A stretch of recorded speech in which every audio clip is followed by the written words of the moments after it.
This is the new Ford Transit. Well, technically this is the new Ford Transit Custom, because of course the Transit lineup is now split into three, because you've got the big jumbo Transit, you've got the little Transit Connect, and right here in the middle is the Custom, what most of us probably think of as the traditional Transit. But as you can see, this one is all new, and it's new from the ground up. There's a completely new platform under here which will support electric versions, plug-in hybrid versions, diesel versions, which is what this is, and which will also be shared with Volkswagen. The bones of the next generation Volkswagen Transporter are under here as well. You'll see at the front, completely new styling, much kind of slimmer, meaner looking headlights, a nice big grille, much more aerodynamic than before. This front wheel has been moved forward, so the wheelbase is slightly longer than it used to be, and that in theory makes it easier when you're getting in and out. Ford has kept the overall height to under 2 meters, so it's easy to get in and out of tight city center spots. It is, as I say, completely new from the ground up, but it is still fundamentally the same old Transit in that it provides raw working capability. So let's go around the side and I can show you the load bay and we can talk a bit more about that. Here at the side of the Transit Custom, we've got the standard sliding side door. This can be optionally powered. This is quite a basic version, so it isn't. Inside, and this is the L1H1 version, so standard wheelbase, standard roof height. You've got 5.8 cubic meters of available load space and a payload of up to 1,300 kilograms. So this will carry quite a bit. There are some neat little tricks in that Ford says that things like the back of the bulkhead doesn't impinge too tightly on the aperture here for the door, so in theory it's easier to load large items in and get them back out. And the same goes for the rear doors. When you open them fully, the hinges have been redesigned so the stay bars aren't there anymore, so again that makes it a bit easier to get stuff in and out. There will also be a neat little option on the long wheelbase version. You'll be able to fold away a panel here under the passenger seat and slide in a load of a maximum length of 3.45 meters. Ford says that's been almost specifically designed around the likes of carpenters and plumbers who might need to carry extra long items inside the van. And of course, the idea being that you don't have to leave the back doors open. It's much safer, it's much more secure. So yeah, this is still a van designed for the hard-working people of the country. It is designed for people who really need their vehicles to work with them, not against them. So let's take a look inside and see what the cabin's like, and we can talk a bit more about what this new Transit is like to drive. So Ford says that this new Transit Custom is going to have a full breadth of available powertrain options. This is a relatively basic one. This is a 150 horsepower 4-cylinder turbo diesel with a 6-speed manual gearbox. There is an optional 8-speed automatic gearbox, and there's also optional all-wheel drive. The basic versions are all front-wheel drive. The only rear-wheel drive one for now, at any rate, is sitting just behind me. It's the EV Transit. That'll have a 64 kilowatt hour battery and a potential range of up to 337 kilometers on one charge, and that actually is rear wheel drive. There will also be a plug-in hybrid version which gets an 11.8 kilowatt hour battery and a potential EV range of up to 51 kilometers. That's based on the same PHEV system we've already seen in Ford's Kuga crossover. To drive, I have to say, this is actually really, really good. I mean, you kind of expect Transits to be nice to drive. They've always been at the higher end of driver engagement and ability when it comes to vans. But even though this has got a slightly squared off steering wheel, it has a really lovely natural feel to the steering.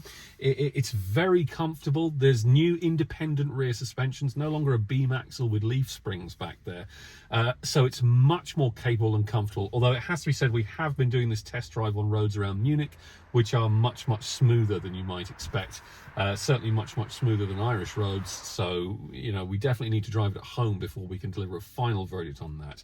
There does seem to be a good bit of road noise coming up, particularly in the passenger Tornado version, which is just parked over there. That's a very high-end car now, and you can expect to see some distinctly high prices for that version. That's the 9-seater with rear seats on rails that you can move and swivel and turn around as much as you like. It also comes with a big glass roof and a Bang & Olufsen stereo and loads of other high-end kit as well. Now, there will be several other van variants, including a new multi-cab, which has 2 seats up front and 2 seats in the rear, which leaves lots and lots of extra space at one side for carrying long loads or for passing long loads even through the cabin up here. And that Ford says is basically to allow customers to bring one van to a site, in that they can carry passengers and long loads at the same time.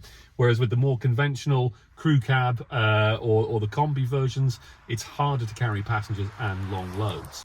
There's also the new Nugget camper, which comes with some nifty little features, including a heated downstairs bed and an optional solar roof panel. And Ford says it's also going to be providing camper conversion vans, which are a bit more stripped out and a bit more, have sort of fewer interior fixtures and fittings, which in theory makes for less waste.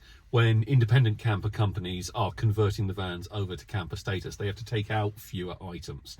There are quite a lot of items here in the cabin. This is obviously a very high-end model, but all versions will, as standard, come with an 8-inch digital instrument panel and a big 13-inch digital touchscreen. That's all linked to Ford's Pro app, which you download to your phone for free, and on which you can run up to 5 vehicles and get loads and loads of information on how those vehicles are running, and also manage things like remote locking via your phone and preconditioning for the EVs and so on. There is also a free telematics app which you can download for bigger fleets, and there's a paid version of that app that includes things like live vehicle location tracking, live fuel and EV consumption figures, and even driver behavior insights. And you know, good luck to the fleet manager who wants to haul in one of their drivers and tell them that they're driving erratically. I wouldn't like to be in that person's shoes.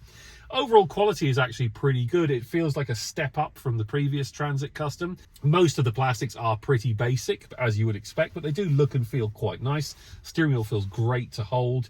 That's a lovely 6-speed manual gear shift. For anybody who's been given a 6-speed manual version of this Transit Custom and who thinks it's a basic car, well, actually, it's pretty nice. You've got a nice big flip out cup holder there. You've got more cup holders up here on the corners. You've got a big storage area here that's long and deep enough to take a clipboard, more storage behind the screens, more storage under the seats, big door bins both sides, and there's also the option of having clip-on rack systems whereby you can insert things like a mobile phone holder without having to drill into the dashboard to put on a fixture. Actually, there's an extension to that which is in the touchscreen system. If you're the kind of customer and operator who needs to add on, say, exterior lights or external power or whatever, you can now do that through the touchscreen. You don't have to drill in a bracket to hold extra aftermarket buttons and switches, so that's quite good. It all helps to preserve the second-hand value of the van. It's all good stuff. For the EV and PHEV versions, there's also external power connections, so you can get up to 2.3 volts of external power for running power tools, or even for charging other devices such as, say, an e-bike and so on. It's all pretty well set up. Now, the van is already in production. It's all being built at Ford's plant in Turkey. The basic diesel models are already in production, already available to order, and the first delivery should start before the end of this year. If you want a plug-in hybrid version, you're going to have to wait until the early part of next year. If you want the full EV, that's not going to go, well, it's going to go on sale before the end of the year, but it won't actually be delivered until the summer of next year. So we still have a bit of a wait for that rather nice Transit EV. But let me show you one of the cool things about that. So one of the innovations that Ford has come up with for the new Transit Custom is the steering wheel.